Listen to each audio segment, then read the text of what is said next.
Everybody, you're very welcome to the information session on our Masters in Childhood, Speech, Language and Communication Needs here at NUI Galway. So delighted to welcome you. So my name is Dr. Claire Carroll and I'm one of the directors of this course. And we also have... I'm Dr. Mary Pat O'Malley, Claire's partner in crime and another co-director on the MSc Childhood SLCN. That's super. So we just thought we'd do a kind of a Q&A, a very kind of easy, I suppose, we feel an interesting way, kind of very conversational piece. So I'm going to ask Mary Pat some questions and she'll enlighten us and answer them, I hope. So anyway, so Mary Pat, like, why would somebody, do this course? Okay, so basically the course is, as Claire said, it's called an MSc in Childhood Speech, Language and Communication Needs. So for anyone who'd have an interest in learning more about children who have speech, language and communication needs and the different contexts of their lives, like the clinic, the classroom and the community, this would be a good course to do. Okay, well, thanks. And what have other students said about it? Like, that would make, I suppose, me want to, or a prospective student, like, why should they do it, I suppose, in knowing more what current students or past students have said? Okay, so our students really come from a wide range of backgrounds. So we've had people from early childhood sector, so people who own Montessori's or who work in creches and preschools. We've had primary school teachers, speech and language therapists, people with backgrounds in law and people with backgrounds in arts. And the feedback has been very positive. So for example, a teacher said that it really made her CV stand out from the crowd when she had this master's on her CV. It was another string to her bow. And certainly in terms of the student experience then as well, they're very positive and say how approachable the staff are in terms of helping them with any difficulties they're encountering. And also we work, like in each of the modules, to make the information applicable in a range of different life contexts, and students get the opportunity to think about what the material we cover either relates to their personal life, their professional life now, or in the future. Okay, well, thanks. So it's a very varied in terms of then the types of, I suppose, backgrounds that students have and that come on the course. So, absolutely. And that's, yeah, good to hear. So teachers, early years practitioners, and then we've had, I suppose, nursing background. Oh, yeah. Yeah, as well as a range of health and social care professionals. Yes, so that's great. Okay, so you've answered my next question, which was, who is it for? Yeah, and actually you could extend beyond those. So we've talked about the early childhood educator people, the primary school teachers, nursing. We've like nursing in terms of public health nursing or disability nursing, people with a background in arts, law, and a wide variety of people. We've had applications from people who are interested in, let's say, music therapy or who have a background in that kind of music therapy or play therapy. And it's also, again, it comes back to really like a master's is an academic exercise or an academic pursuit. So it's an intellectual stretch. And you'd be covering like information on a wide range of topics in different formats, really engaging with the research literature and reflecting on how it's applicable in your work and in your life. Okay, and Mary Pat, like, you're saying there, yeah, that it's a master's, and then, what about the student who's in, finishing their degree at the moment, versus somebody who's out in the workplace a number of years, does that make a difference? Is it better to come straight from your degree, or? Well, actually, in a way, I think it doesn't really matter because there are pros and cons for each. So for the person who's finishing their degree and they're not sure where they want to go, it's a really good option, because if you do the full-time option, you will have an MSc in 12 months. So okay. And you can spend that 12 months then as you're engaging with the material across the different modules that may inspire you in terms of your future career directions. And when you're a student in the university, then you have access to the Student Careers Development Centre, and they can help you if you're not really sure where you want to go. We have had students in the past who've come onto the programme just when they finish their degree and then realise while they're doing it, oh, I think actually I'd like to be a social worker. So they finish the MSc and then go on to do, a qualification, something else.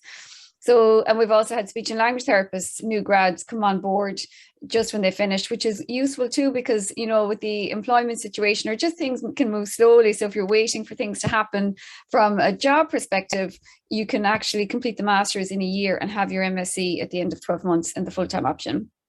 Then for people, let's say, who have been out of the education system for a while and want to come back, we have lots of supports in the university for people, let's say, who have been out of the system for a while. So there's the Academic Writing Centre, which can help you with how to write essays, for example. We also have input from the library, where librarians come and talk to the students or take the students on a tour of the library and take them through, let's say, kind of what are the resources available. And the library has fantastic resources for learning. So either way, like, you will be looked after, I think, in terms of what your needs are. Right. Well, it sounds like NUIG is the place to study by what you're saying, Mary Pat. So if I choose then NUIG and I'm thinking yes, and I'm choosing this course, like, what is the course like in general, really? What is the course about, you know? Okay, so basically there are two options. So there's the full-time option where you would do all the modules in 1 year, a 12-month period. And then there's the part-time option where you would do all of the taught modules in 1 year. And then the second year you would do the minor dissertation. So now might be a chance to go through, let's say, the specific modules. So I'm just going to share my screen with you. Yeah, that'd be great. That'd be great. So you're saying then if I'm a full-time student, I'll be doing 6 modules in the year. But if I'm a part-time student, I'll be doing 5 in 1 year and then 1 module in my second year. In the second, yeah. Okay. So actually, I'm just looking there now. It doesn't have the names of the modules, but that's all right. I know them anyway. So we'll say the modules are the 2 that I delivered. There's God, I'm drawing a blank. Narratives in childhood is the first one I'll talk about, and that focuses on storytelling in childhood, as in 2 senses really. One, in the sense of like assessing a child's language. And we know in the early childhood curriculum and in the primary school curriculum, stories or narrative is woven into the curriculum.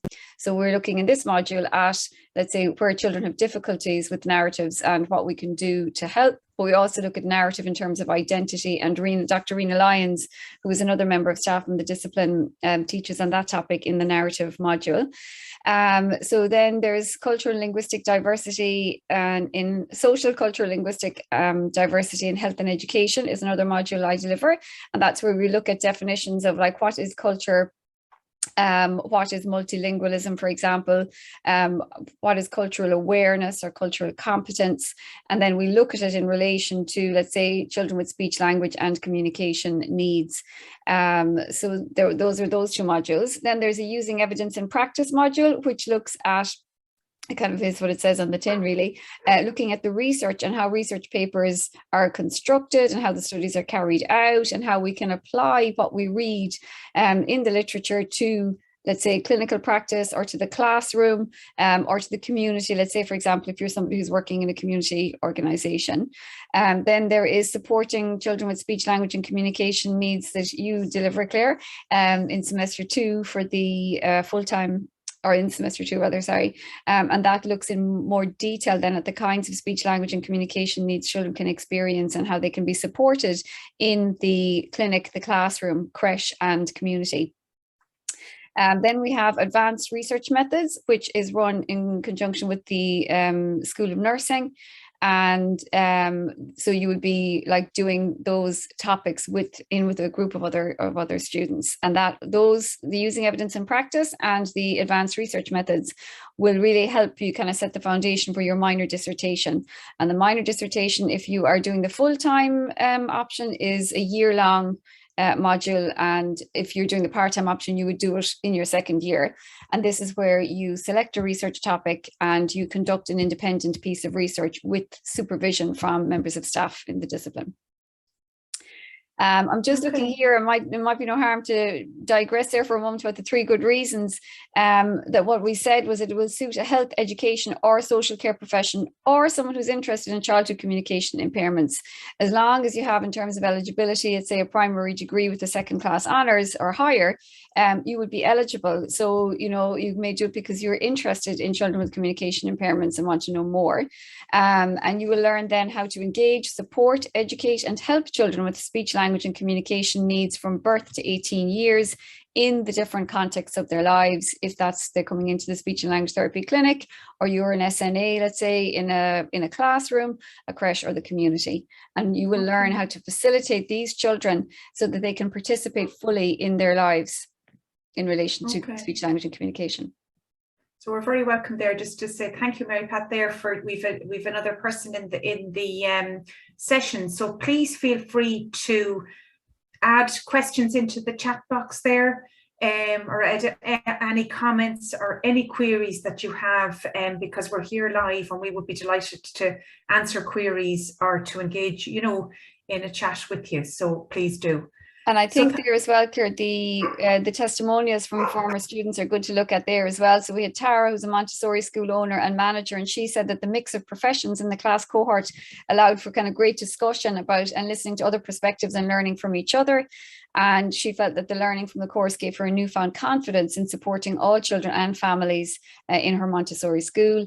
And then another one from Breed, who's a speech and language therapist, and she says that the flexible blended learning style allowed her to apply what she was learning to clinical practice.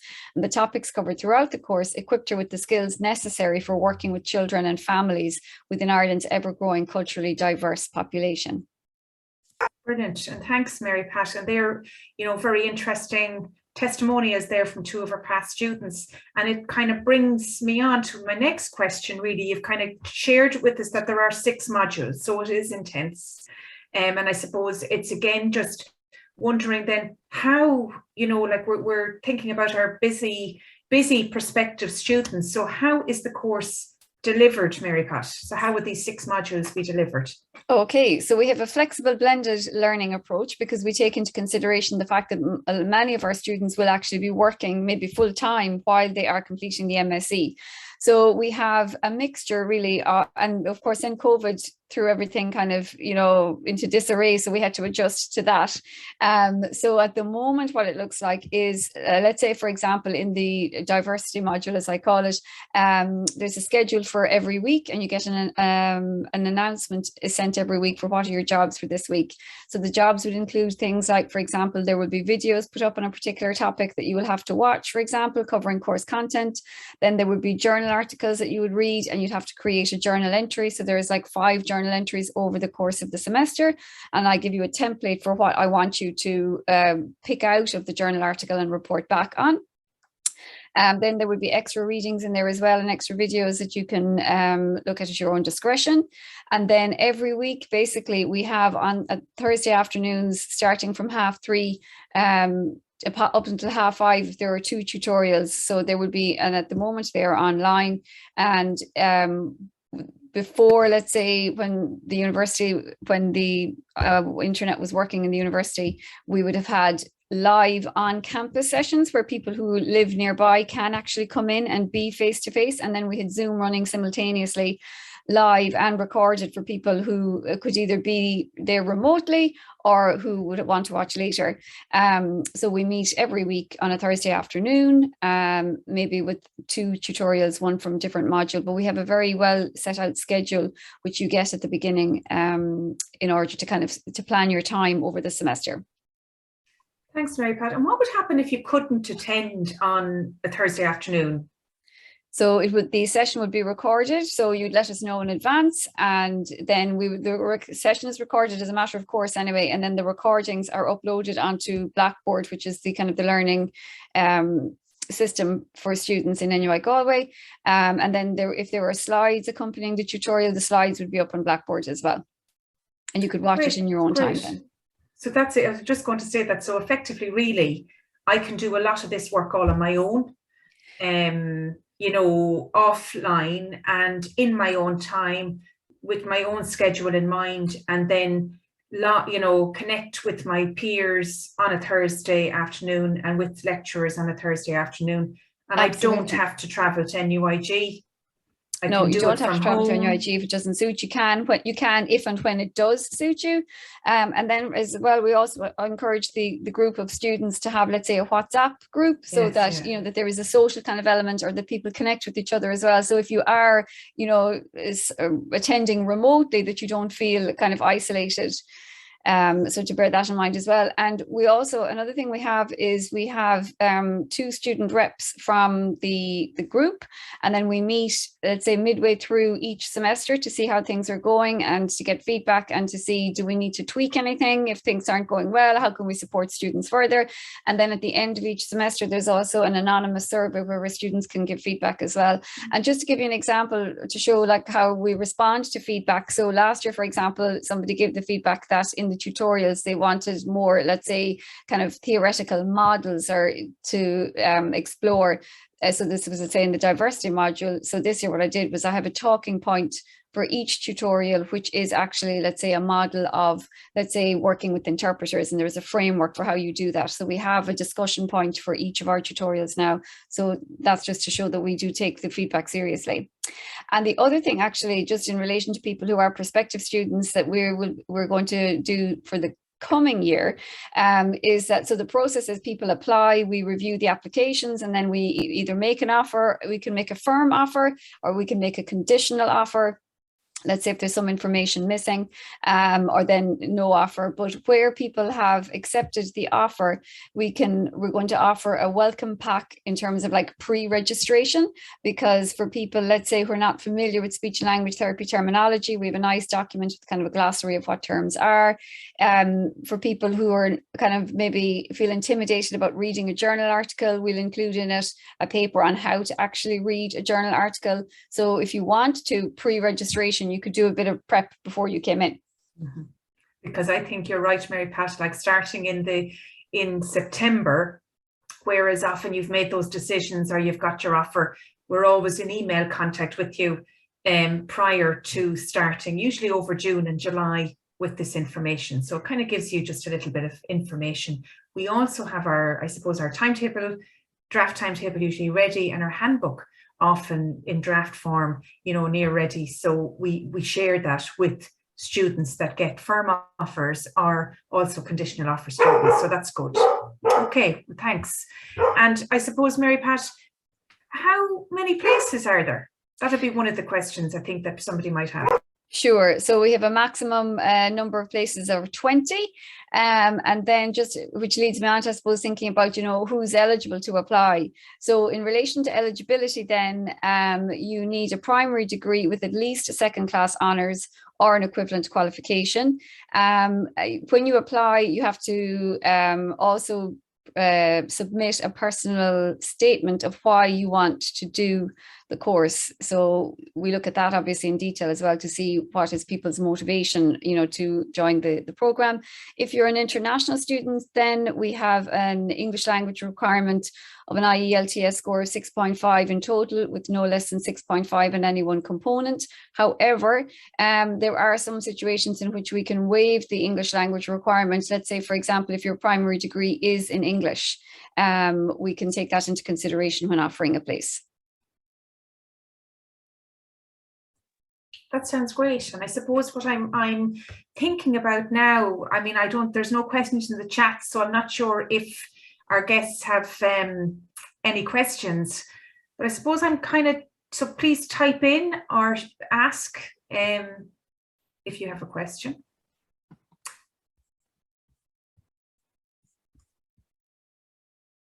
suppose I was just thinking myself about funding, Mary Pat. Like master's programs are quite expensive, and I just wondered, were there any opportunities, particularly within NUIG, for any funding or bursaries or scholarships? So I suppose that's where your initiative comes into play, where you have a look on because it changes from time to time, and certainly yeah, I don't want to say anything definite in case I get the information wrong. So I'd be looking at the website really, because I know there are schemes, maybe sometimes depending on your final year results, that might make you eligible. But the best thing really to do is search the website and see if there are opportunities there. Or if you're, let's say, an employee in the HSE, sometimes there might be the opportunity where they will sponsor the fees. Yes. But again, it depends on your own individual circumstance. You might know more about that than we would say. Yeah, and I'd say also the possibility, you know, that there are other general talks as part of this open day.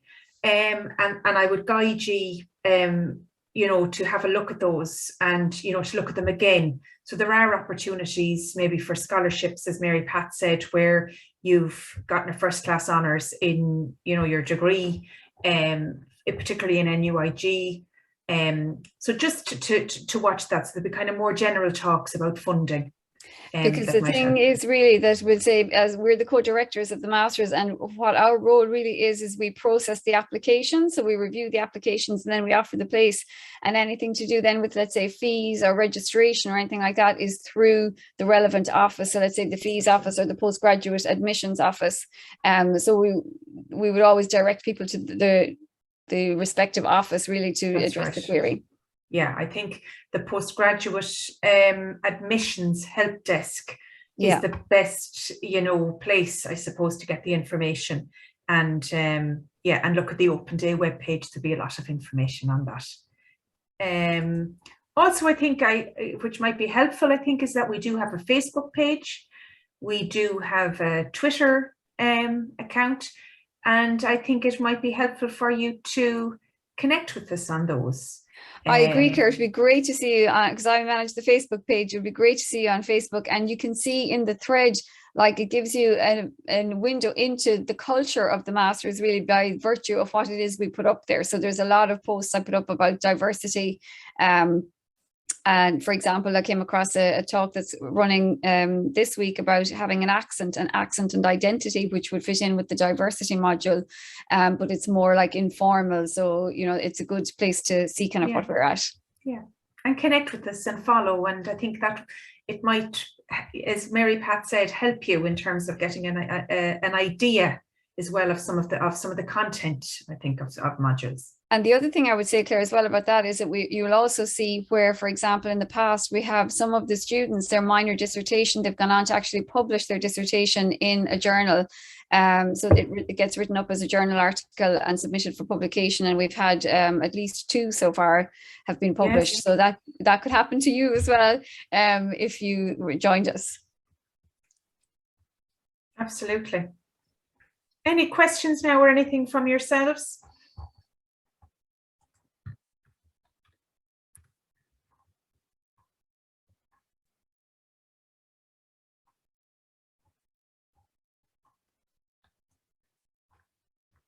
Maybe we've been crystal clear. I'm not sure. I think we covered everything anyway. I can't think of any comments or anything.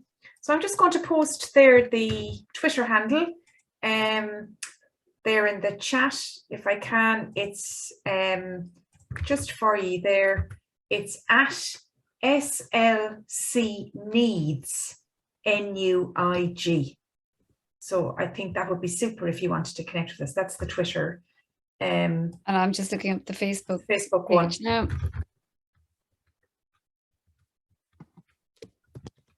And the best way probably really to get us in a way is to email us. Just 1 second now. So I'll also put in our emails there.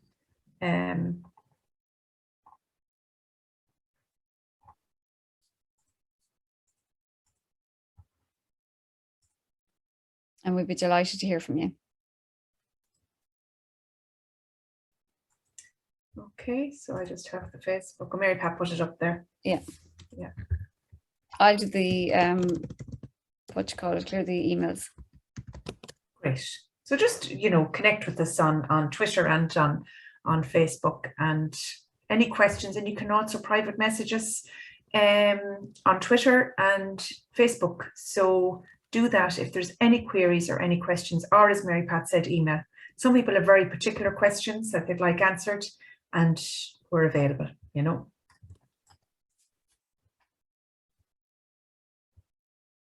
Any questions for our two guests? Actually, yeah, I have a question for, if you're happy to answer, is what made you come along to the session today?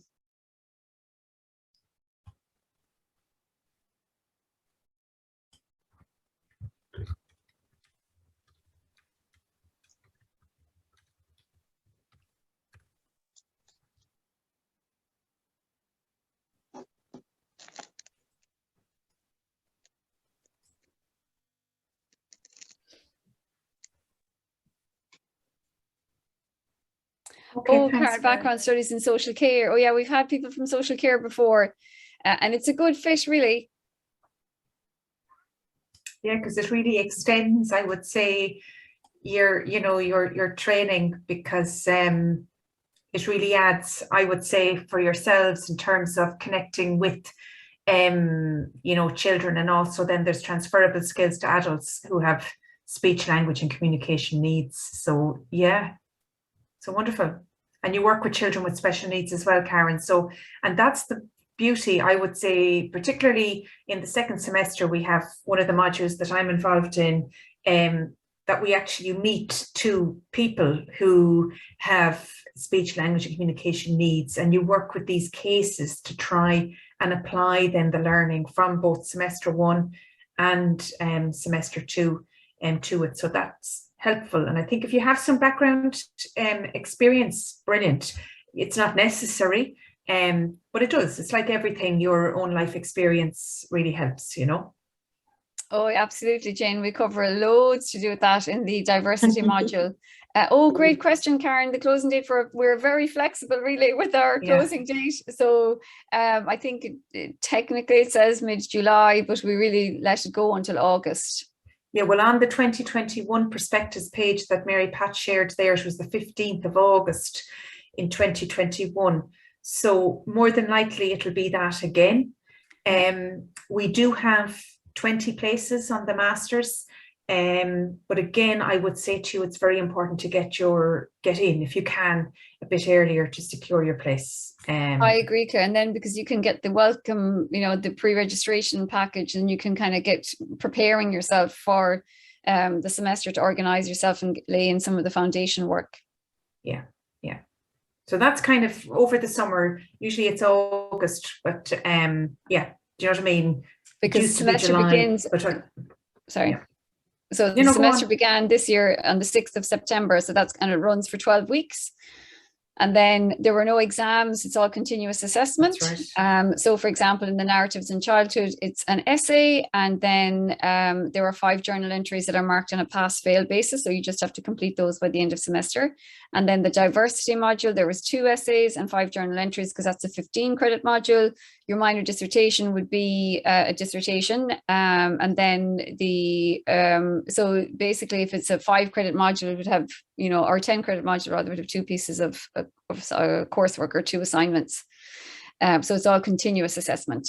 So you needn't worry. I think that's a good thing, because some people worry about exams, and if you haven't been in, I suppose, in education very recently, people worry about that. So, and we forgot to say that as in talking about the course, but yeah, it's all continuous. And then I suppose what is important as well is that when you come in, sometimes it's a master's level, expectations are a little bit different, and there is that piece where you get feedback, particularly on the first assignment.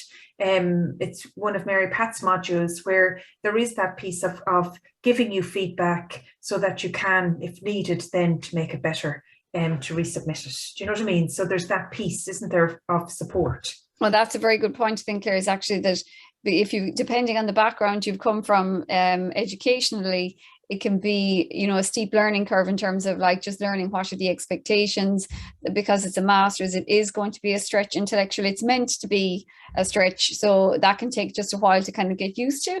And some people then, let's say on their first assignment, may be disappointed because they have written it in the way that they are used to. And we do a lot of support. We have question and answer sessions about would say essay writing and helping students kind of to keep to the point, let's say, and do the referencing correctly. So there's a lot of support. And that first assignment is really good because it sets you up then for the rest of the assignments, because you get very detailed feedback about how to improve things. Yeah, that's super. Okay, so I thank you for your engagement there, Karen and Jane, and I just wonder, are there any other questions or any other points that you'd like to raise before we finish up?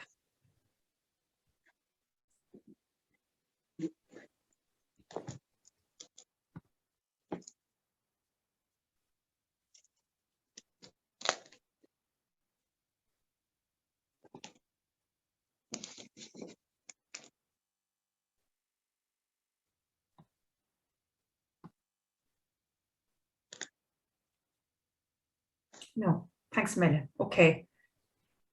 And the closing, yeah, we answered that about the closing date. That's super. Okay, well, all I can say is thank you from me. And from me, sorry, my little girl is coming home from school now, so there's now noise in the background. All right. So thank you, everybody. And we look forward to answering further questions of yours or any information that you may come up with now as you start kind of thinking more about what you'd like to do. And we hope to see you in September. Exactly. And the best of luck. Best of luck. Big decisions. Okay. Thanks a lot. Bye.